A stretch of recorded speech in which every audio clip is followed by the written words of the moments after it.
Have you ever felt like, the more you understand people, the less they seem to like you? That's not paranoia. There's a reason. Intelligence is supposed to be an advantage. Better career, better decisions, better outcomes. But socially, it often works against you. Not openly, quietly. Fewer invitations, less enthusiasm, polite distance, and it starts early. Human groups are stability machines. They run on shared assumptions, shared pace, shared emotional rhythm. When you see patterns faster, when you question things others accept, you disrupt that rhythm, and disruption creates tension. Not admiration, tension. Highly perceptive people notice hidden motives, power dynamics, insecurity masked as confidence, contradictions in behavior. When someone feels deeply seen, they don't always feel impressed, they feel exposed, and exposure triggers defense, not connection.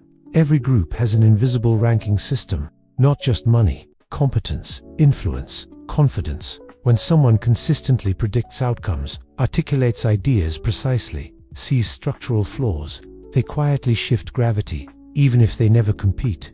Competence alone can feel threatening, and instead of saying, "Wow, they're sharp," people say, "They're intense, they overthink, they're arrogant." Labels shrink threats. There's also pace. If you process faster, you interrupt unintentionally, you finish sentences, you see conclusions early. To others, that feels destabilizing. Social harmony depends on shared tempo. Different speed creates friction, not because either side is wrong, but because they're misaligned. If you speak less but notice more, people project onto your silence. They assume judgment, they assume evaluation, they assume superiority. Even if you're just thinking, perception becomes reality, and defensiveness follows. Here's the deeper issue. Most groups prioritize comfort over truth. There are unspoken rules, shared illusions, polite agreements. When you ask why too many times, it stops being intellectual. It becomes political. And challenging the story feels like challenging authority. Authority rarely responds warmly.